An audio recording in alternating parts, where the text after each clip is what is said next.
Another episode of the Smiles Ahead podcast. Today we're going to talk a little bit about oral health. Sounds like something that we all know about, but we're not thinking is how your mouth isn't just where digestion starts, but it's where disease can begin. And what do we mean by that? So we always think about washing our hands and touching our face, and where we're really interested in making sure that doesn't happen. Because where do a lot of those bacteria that come from us, that can give us colds and make us sick, they come into our mouth.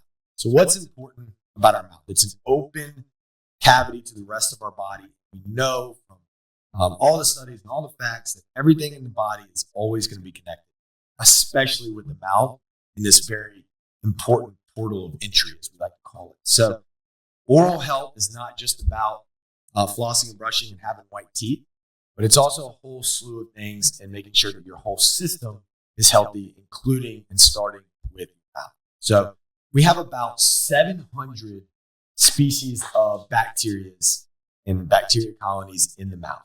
These are super important because what do?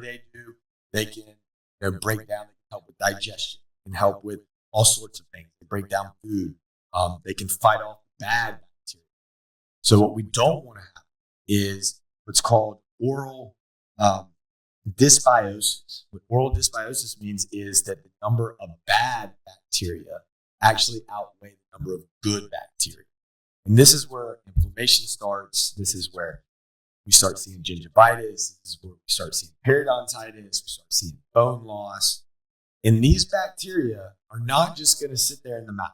So they're not just going to be, my tooth might fall out because I lost bone and I have a cavity, whatever. But we also see that these can survive getting all the way down into the gut and the rest of the body. So let's talk about the gut first. If you have these bad bacteria that start growing in the mouth, you have gingivitis, periodontitis, they start making more colonies of bad bacteria. They're then swallowed. They survive the digestion process. They get down into the gut. They start causing digestive issues down the gut. They start causing gut inflammation.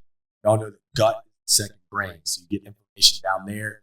You start getting anxiety. You start getting other issues that might not portray or make you think that there's anything going wrong. But you say, oh, there's a problem with the gut. Where did that come from?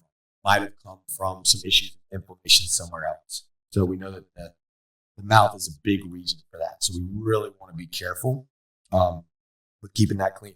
Also, if you think, there's been a lot of studies that have just recently come out that talk about even neurological issues. So you have bad bacteria that can maybe get up there and pass the blood-brain barrier and get in there and cause some neurological issues. They've done a recent study that followed 700 adults over 65, and if they had gum disease, they were more likely to have Alzheimer's and neurological issues than those people without. So there is a big, significant, and reasonable thought process. You have these bacteria in your mouth, and they can spread throughout your body. So we're going to make sure that we're keeping the mouth clean. The biggest thing we've known this along is probably the most studies, because it's going to be the most important. Your gut's super important. Obviously, the neurological stuff is coming out. That's going to be super important.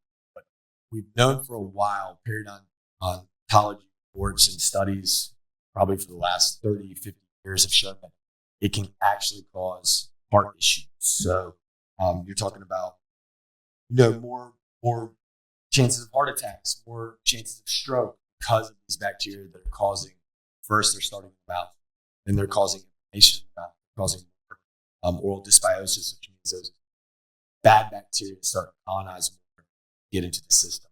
So long story short on that, the oral bacteria and oral infections aren't just about cleaning that out, but it also can improve your gut health, keep that healthy.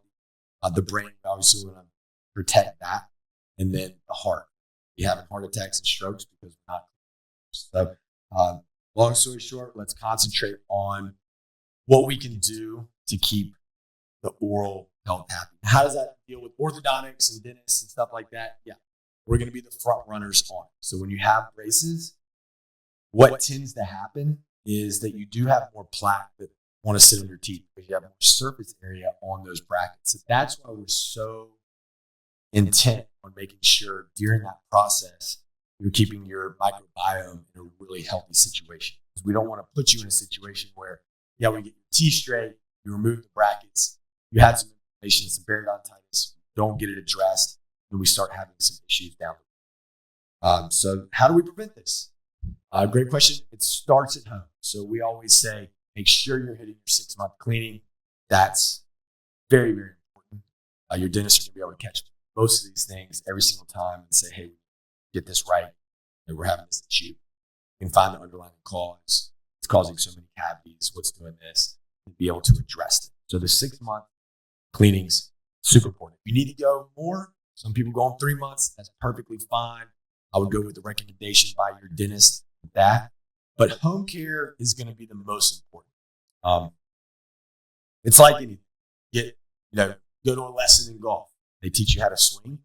If you're not going out and practicing, you're not practicing your putting, you're never going to get better with it. If you go to the dentist and they tell you the issue, they clean all your teeth, get all the bacteria out, get all the calculus off. But then you go home, you don't do what they tell you to do, come back in 6 months, you're going to have the same issue. So the home care is going to be the most important. So a lot of people ask me about the home care, if there's anything important that, are new that's coming around. And, the basics are still the basics. You want to get a soft bristled brush or an electric toothbrush. Those are going to be important because we don't want to irritate the gums. If you get one of those hard brushes, they're going to cause recession and things like that. So get a soft bristled brush. Don't have to brush hard. We're circular motions. We're getting that plaque, breaking it up. 2 minutes of brushing 2 times a day. You're going to want to floss.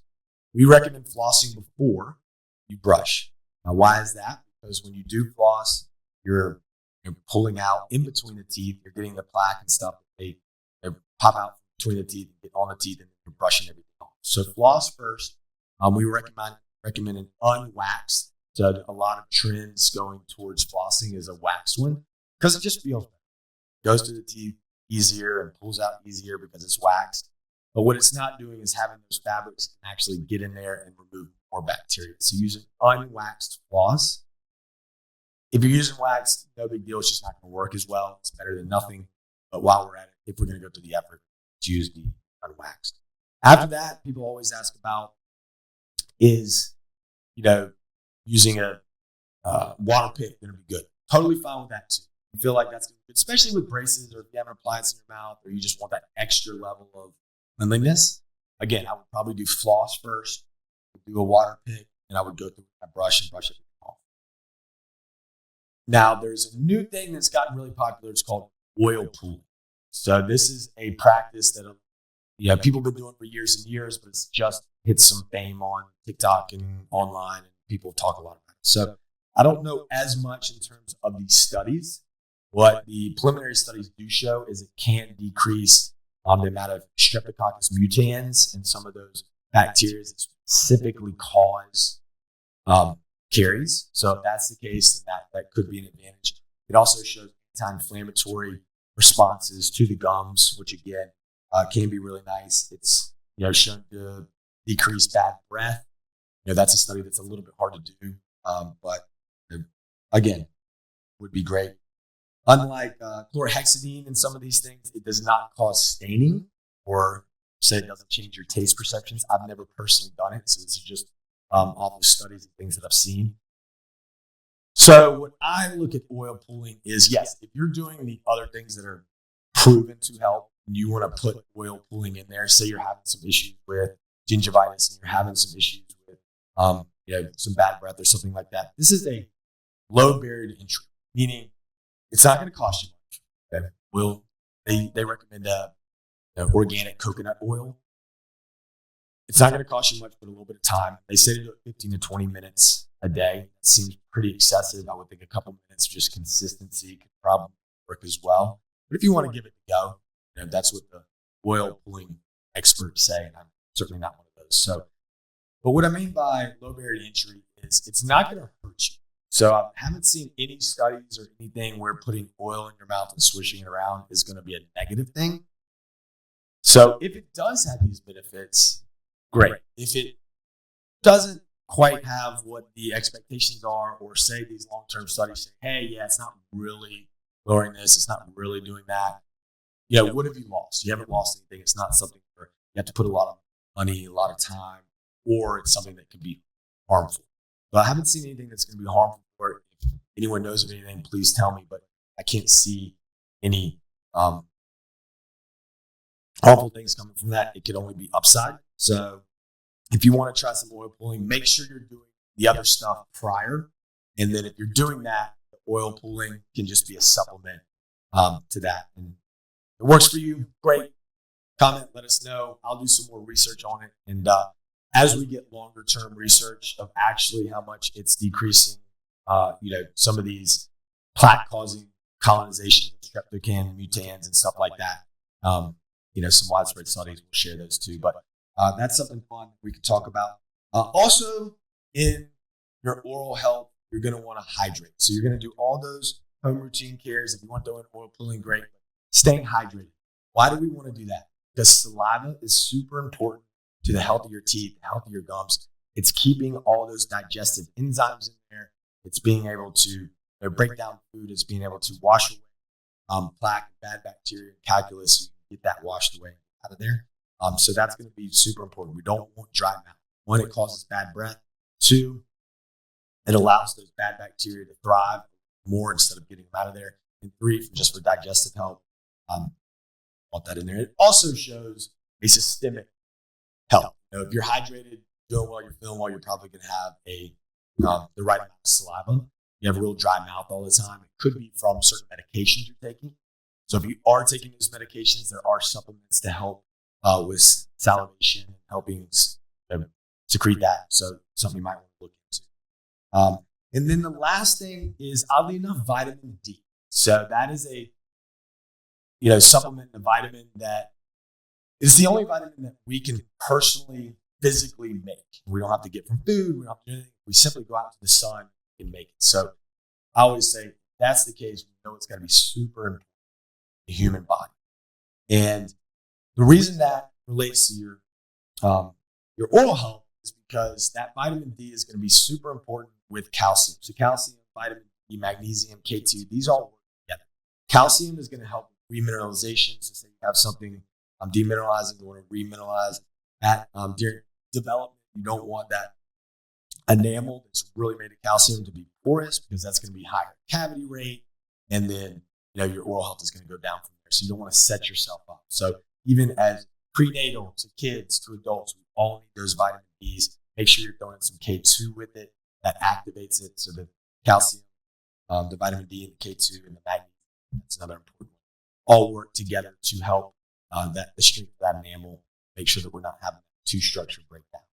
So overall, those are some things that we really want to make sure that we're watching that oral health, not only for the good looking teeth, straight white teeth, but we want healthy teeth. We want a healthy oral biome, so we have a healthy rest of the systemic. We can help those up. So I hope you took something from this, and we will see you next time on another episode of the Smiles Ahead Podcast. To the Smiles Ahead Podcast, powered by Burrow Welchel Culp Orthodontics. Be sure to leave a rating, hit that subscribe button, and if you have more questions, you can reach out to me directly at sam@bwcortho.com. That's sam@bwcortho.com. You can also visit our website, bwcortho.com, and we will be happy to answer any questions you might have.